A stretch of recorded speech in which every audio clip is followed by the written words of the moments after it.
বিয়ে নিয়ে অনেক মেয়েরই হয়তো স্বপ্ন থাকে। নানা রকমের স্বপ্ন থাকে, এরকম করবো, ওইরকমভাবে সাজবো, ওইরকমভাবে লেহেঙ্গা পরবো বা ওইরকমভাবে বেনারসি শাড়ি পরবো। কত রকমেরই তো স্বপ্ন থাকে। কিন্তু ওই স্বপ্ন যদি পূরণ না হয়, ওই স্বপ্ন পূরণ হওয়ার আগেই তুমি যদি কালের কোলে ঘুমিয়ে যাও, তখন?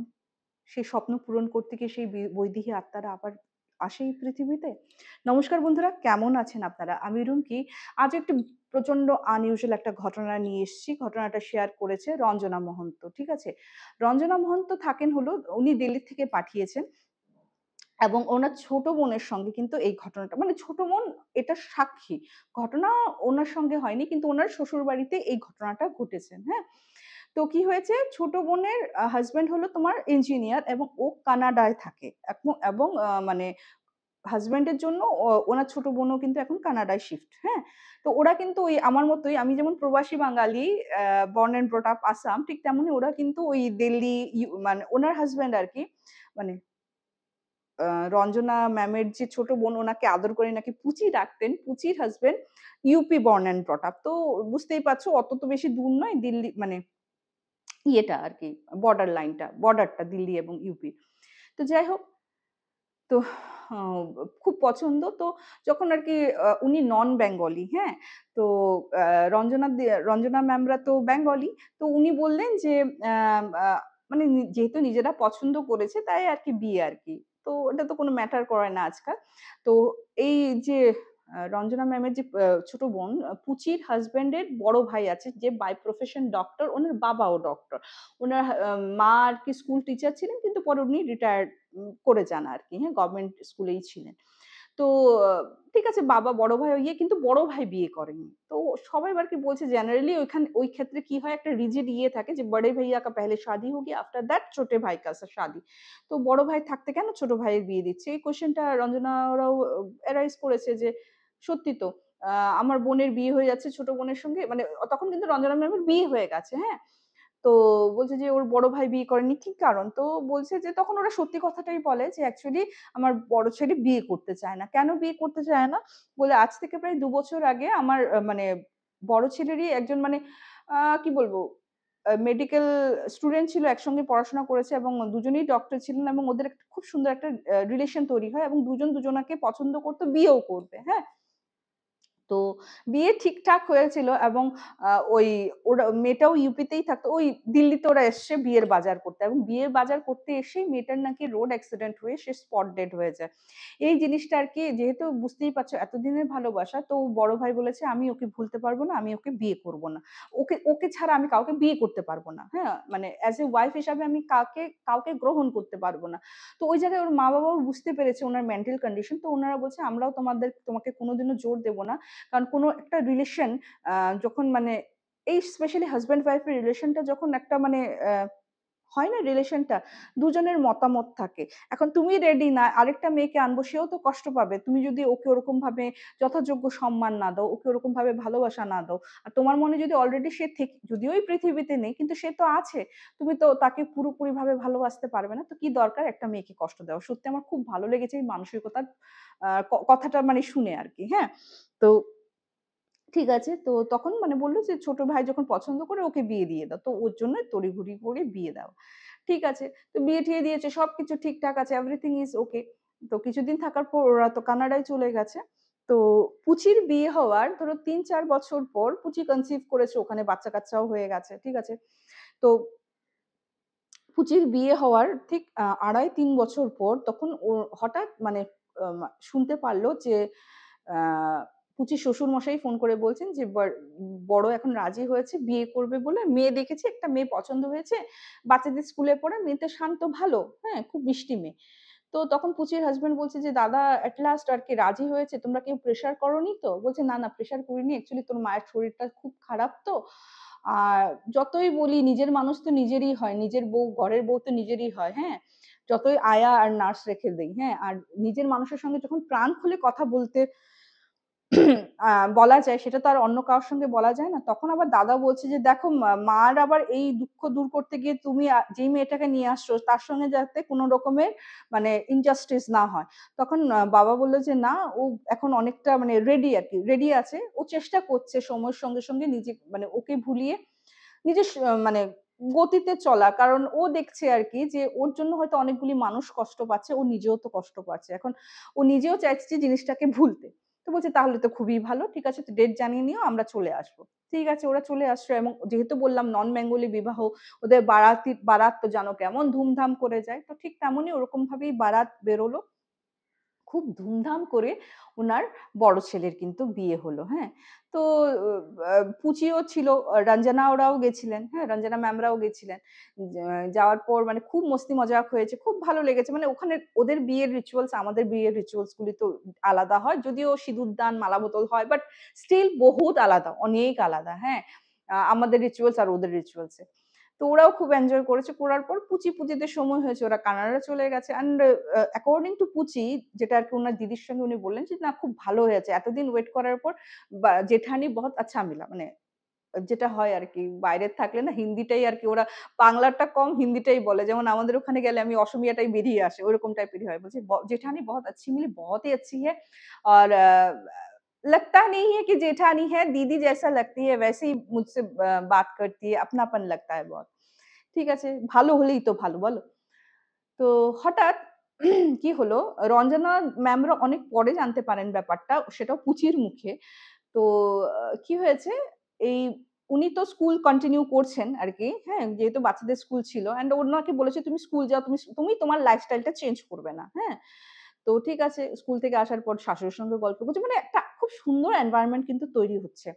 এবং উনার মা-বাবাও দেখছিলেন মানে পুচির শ্বশুর-শাশুড়িও দেখছেন বড় ছেলে কিন্তু অনেকটা চেঞ্জ হচ্ছে। আ ওয়াইফ এর প্রতি একটু কনসার্ন দেখাচ্ছে। মানে একটা মেয়ে কি চায় বলতো? একটু কেয়ার করবে ওর হাসব্যান্ড, একটু ভালোবাসবে। হ্যাঁ? আ এই জিনিসটাই তো চায়। যখন দেখছেন ওরাও কিন্তু নিশ্চিন্ত হলো। কিন্তু বড় বৌমার সঙ্গে কিছু প্রবলেম শুরু হলো। সেটা হলো উনি না থেকে ভয় পায়। উনি থেকে, থে উনি থেকে ভয় পায় এবং খালি ওই মির্গি রোগ যেরকম এরকম করে কাঁপে না, হঠাৎ রাত্রেবেলা স্পেশালি হয়। উনার হাসব্যান্ড সেটা যেহেতু উনি ডক্টর ছিলেন, উনার না দেখি এরকম করে কাঁপছে, এরকম করে কাঁপছে। তো ডাক দেওয়ার পর না সঙ্গে উঠে তখন কিন্তু ঠিক। জেনারেলি মির্গির রোগ কিন্তু ওই ঘুমানোর সময় এরকম হয় না। ওটার কিন্তু একটা মানে ওটার জাগা আর ঘুমের মধ্যে কোন রকমের ডিফারেন্স মানে জাগা আর ঘুমের মধ্যে মানে জাগার মধ্যেই জেনারেলি হয়। আর ওটার মধ্যেও কিন্তু অনেক কিছু করতে হয়। তো এরকম করে ডাকলে যে পট করে মানে নরমাল হয়ে তুমি বসে যাবে ওরকম কিন্তু নয়। উনি কিন্তু এরকম করতেন। তো বলছে কি হয়েছে? তুমি প্রায় সময় দেখি যে তুমি ঘুমের মধ্যে এরকম মৃগী রোগের মতো কাঁপতে থাকো। বলছে, "আমি জানি না, হ্যাঁ। আমার মনে হচ্ছে কি আমি কোথাও যাচ্ছি এরকম করে বাইকে, তোমাকেও দেখছি সেই বাইকে কিন্তু আমি তোমার বাইকে না। আমি অন্য একজনের বাইকে যাকে আমি চিনি না। তুমি বাইক করছো, বাইক চালাচ্ছ এবং তোমার বাইকের পেছনে একটা মেয়ে যাকে আমি কোনদিনও দেখিনি। তোমার ফ্রেন্ড সার্কেলেও দেখিনি।" বলছে, "আমার বাইকের পেছনে মেয়ে?" বলছে, "তুমি কি উল্টাপাল্টা কিছু ভাবো আমাকে নিয়ে? সন্দেহ-টন্দেহ করো?" বলি, "না, কি বলছো এসব? আমি কেন সন্দেহ করতে যাবো? আর তুমি তো আমাকে সন্দেহ করার মতো কোনো কারণ দাওনি। কেন সন্দেহ করতে যাবো?" তখন বলল যে, আ তো এরকম কেন হচ্ছে? তো এরকম করার পর আ ১ম দিন তো এই কথাটা বলল। তারপর 2nd দিন আর ওরকম হয়নি। কিন্তু আ 2nd দিন ও কিন্তু পুরো স্বপ্ন দেখেছে যে মেয়েটা মানে যে বাইকের পেছনে ওর হাসব্যান্ডের বাইকের পেছনে যে মেয়েটা বসা ছিল, ওর বেডরুমে, হ্যাঁ? উনি দেখছেন আরকি। পুচির বড় জা দেখছেন যে উনার বেডরুমে এসে না মানে খুব ইনিয়ে বিনিয়ে কাঁদছে, এরকম করে ফুপিয়ে কাঁদছে। উনার না কিছুতেই একে তো মেয়েটাকে চেনে না। বিয়ের সময় মানে উনার হাসব্যান্ডের সব ফ্রেন্ডস বাগেরা এসছে, দেওরের ফ্রেন্ডস বাগেরা এসছে, সব মেয়েদেরকে দেখেছে। এই মেয়েটাকে একবার দেখার পর হয়তো পট করে না চিনল, কিন্তু এই মেয়েটাকে দেখেনি এটা পুরা সিওর নেই। বলছে মেয়েটাকে, হ্যাঁ? তো উনি না মানে যেহেতু দেখো অ্যারেঞ্জ ম্যারেজ তো পট করে আর ওই দিকের ইউপির ঘটনা উনি না ওপেন আপ হতে পারছেন না। শ্বশুর-শাশুড়িকেও বলতে পারছেন না। শ্বশুর-শাশুড়ি জিনিসটা লক্ষ্য করছেন। যদিও ছেলে অনেকটা চেঞ্জ হয়েছে, বউমা কিন্তু হঠাৎ গম্ভীর হয়ে গেছে। মুখ থরথর কাঁপা, হ্যাঁ? আর যেমন একটু বউমাকে একটু ডাক দিলে, "হ্যাঁ?" এরকম করে ভয়ে কেঁপে উঠে, হ্যাঁ? তো ও বলছে, "तुम इतनी डरती क्यों है?" उनर শাশুড়ি মা বলছে, "तुम इतनी डरती क्यों है? कोई कुछ बोला है क्या?" बोले, "नहीं मम्मी जी, कोई तो कुछ नहीं बोला।" तो बोले, "तुमको हल्का सा हमने तुम्हारा नाम लेके बोला, तुम इतना डरने की क्या बात है?" তখন না এরকম করে ফ্যাল করে তাকিয়ে থাকতো। তো একদিন কি হয়েছে শ্বশুরমশাই ওনাকে বিকেলে চা দিতে বলেছেন। তো উনি চা বানাতে গেছেন। তো শ্বশুরমশাই আবার ডাক দিয়েছেন যে, "বৌমা হলো নাকি চাটা?" জাস্ট ডাক দিতে যাবেন উনি মানে অলরেডি এসে গেছেন। ডাক শুনে না চমকে পুরো গাব-টাপ উল্টে পুরো গরম চা নিজের মধ্যে মানে পুরো গরম চা হাতের মধ্যে আর পুরো গায়ের মধ্যে মানে এরকম করে পড়েছে তো পুরো গায়ের মধ্যে মানে কি বলবো আরকি। তো তখন ওরা দুজন বলছে যে, "যখন বিয়ে হয়ে আসলো সব তো ঠিক আছে ছিল, হ্যাঁ? এখন এরকম কেন করছে? তো ওর একটা মেডিকেল জাজ করানো উচিত।" তো মেডিকেল জাজ করানো উচিত বলে উনার ছেলের সঙ্গে কনসাল্ট করে ওর কিন্তু পুরো মেডিকেল জাজ করানো হয়েছে মেন্টালি, ফিজিক্যালি সব দিক দিয়ে ওকে। তাহলে এত ভয় পাচ্ছে কেন? তখন একদিন শাশুড়ি মা উনার কাছে গেছেন। গিয়ে না মায়ের মতো হাত মানে মাথায় হাত বুলিয়ে বলছে, "बेटा क्या हुआ? कुछ प्रॉब्लम है? दिक्कत हो रही है हमारे साथ एडजस्ट करने में? नया माहौल है, प्रॉब्लम हो रहा है क्या?" তো এই কথা আদর করে যখন একটা জিনিস দেখবি এমনি আমরা হয়তো কিছু বলতে চাই না। কিন্তু কেউ যদি আদর করে বলে আমার তো এই ক্ষেত্রে পুরা হয় আমি হাউ, হাউ করে কেঁদে আমি কিন্তু সব কথা বলে দিই। তো ওই একটু আদর পাওয়ার সঙ্গে, সঙ্গে না উনার শাশুড়ি মাকে উনার বড় বউ জড়িয়ে ধরে না খুব কান্না করছে বলে, "মাম্মি আমি যবের থেকে এসছি তার ধরো ১ম ৩-৪ দিন ঠিক গেছে। তারপর থেকে না পুরো ঘটনা বলেছে। আমি স্বপ্নে এরকম দেখতাম আর তোমার ছেলে বলত আমি নাকি মির্গি রোগের মতো কেঁপে, কেঁপে উঠতাম।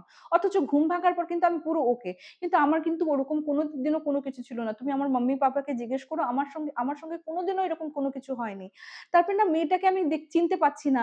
না ছোট ভাইয়ার মানে দেওরের কথা বলছি, না ভাইয়ার কোনো ফ্রেন্ডকে দেখেছি, না পুচির কোনো ফ্রেন্ডকে দেখেছি এরকম মেয়ে ফ্রেন্ড যারা ইনভাইটেড ছিল আরকি। না তোমার ছেলের কোনো কলিগ বা ফ্রেন্ড এরকম দেখতে।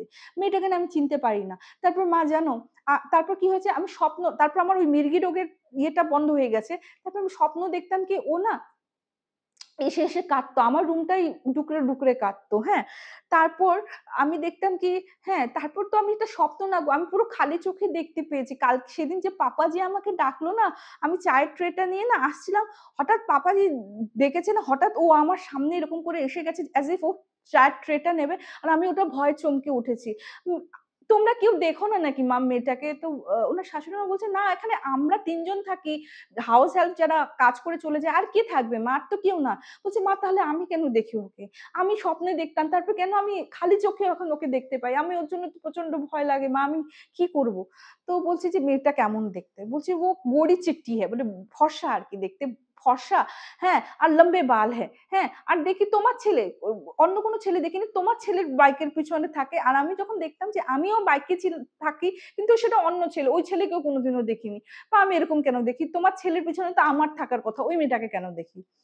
তো অ্যাকচুয়ালি কি হয়েছে ওই ইনসিডেন্ট এর পর উনার ছেলের মোবাইল থেকে ফটো-টটো সব উনারা বলেছে, "তুমি আস্তে, আস্তে ডিলিট করো।" হ্যাঁ? যখন আরকি রেডি হয়েছে যে ও বিয়ে করবে, তো বলছে, "তুমি যখন রাজি হয়েছো বিয়ে করেছো, পাস্ট নিয়ে তুমি কিন্তু ফিউচার এ ঢোকার চেষ্টা করো না।" তো সবকিছু ডিলিট করার পর আ বৌমাকে মানে ঘুমের ওষুধ দিয়ে ঘুম পাড়ানো হয়েছে। যেহেতু ওর নার্ভটা বহুত উইক হয়ে গেছিল। বেচারা এত ভয়ে, ভয়ে থাকতো। তখন না ওর মা আর বাবা ওর হাসব্যান্ড এর সঙ্গে কথা বলে, হ্যাঁ? পুচির ভাসুরের সঙ্গে যে, "তুই" মানে ওই পার্টিকুলার মেয়েটার নাম যে মারা গেছে আরকি, যার সঙ্গে উনার বিয়ে ঠিক হয়েছিল, "ওর ফটো তোর কাছে আছে?" বলছে, "না।" বলছে, "আমার কেন না মনে হচ্ছে ও যার কথা বলছে সেটা ও।" হ্যাঁ? বলছে তখন উনি তো ডক্টর তারপর মানে উনার শ্বশুরও বলছে যে, "না, আমার এটা মনে হচ্ছে না। আমার কোথাও না কোথাও মনে হচ্ছে ওই ইনসিকিউরিটি থেকে ও হ্যালুসিনেট করছে।" তখন বলছে যে, "ঠিক আছে তুমি তোমার মতো চলো, আমাকে আমার মতো চলতে দাও। একবার তোর ফটোটা জোগাড় করতে পারবি?" তো বলছে, "হ্যাঁ, আমাদের কমন ফ্রেন্ড ছিল, ওর কাছে তো আছে হয়তো ফটো।" তো বলছে, "তুই WhatsApp এ ফটোটা নে তো।" তো WhatsApp এ ফটোটা ইয়ে করে তো বলছে কি, "কালকে সকালে আমিও থাকবো, সবাই থাকবো। তুই বৌমাকে দেখাবি তো।" আমি দেখতে চাই মেয়েটা ওই মেয়েটাই নাকি। কারণ বৌমা ওই মেয়েকে দেখা ইম্পসিবল। তোর বৌমার সঙ্গে তোর মানে পুচির বিয়ের ২ বছর আগে ইনসিডেন্ট হয়েছে। পুচির বিয়ের ৩-৪ বছর পর বড় ভাসুরের বিয়ে হয়েছে। তো ইটস ইম্পসিবল যে এই বৌমা ওকে দেখবে আরকি, হ্যাঁ?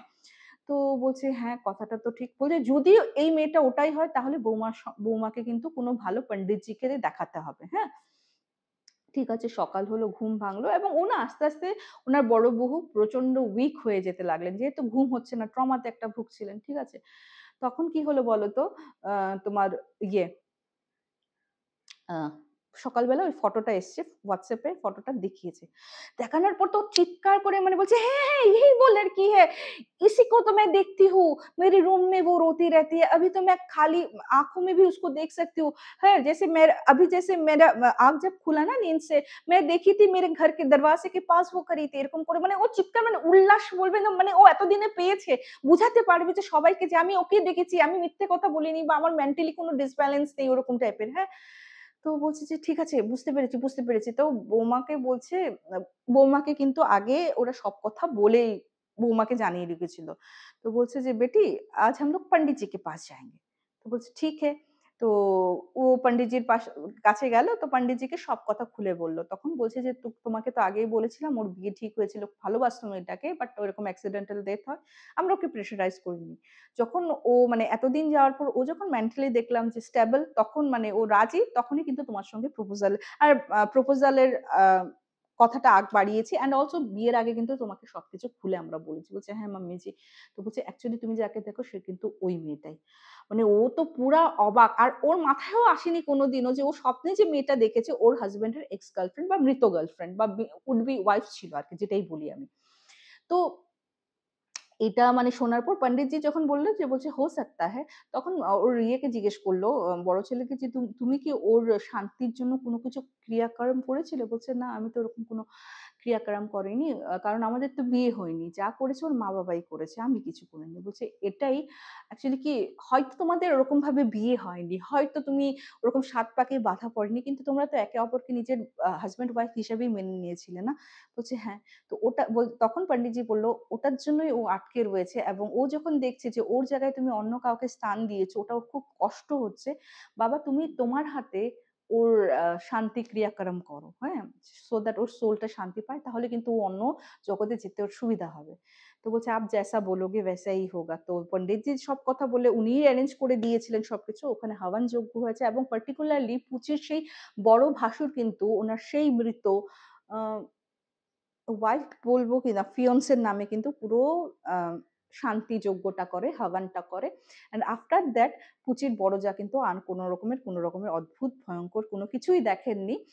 আর এরকমভাবেই দিন যেতে লাগলো। আর তারপর পুচির মারফত রঞ্জনা ম্যাম পেলেন এবং আমাদের সঙ্গে ঘটনা শেয়ার করলেন। রঞ্জনা ম্যাম বেশি দিন হয়নি, ১৫-২০ দিনই হয়েছে। জয়েন করেছেন এবং খুব অ্যাপ্রিশিয়েট করেছেন। Thank you so much. And উনি বলছেন যে, "তোমার তো আরো বেশি সাবস্ক্রাইবার হওয়ার কথা ছিল। কেন হচ্ছে না রুমকি?" তো ম্যাম, আমি কিচ্ছু জানি না। সবই আপনাদের উপর। আরো বেশি শেয়ার করুন, সবার সঙ্গে শেয়ার করুন। হয়তো আপনারা যেটা চাইছেন খুব তাড়াতাড়ি শীঘ্রই কমপ্লিট হবে। তো চলো বন্ধুগণ, কেমন লাগলো জানাতে ভুলো না। আজকের এপিসোডটা আমি এখানেই শেষ করছি। খুব তাড়াতাড়ি দেখা হবে। Till then bye bye, see you soon. নমস্কার।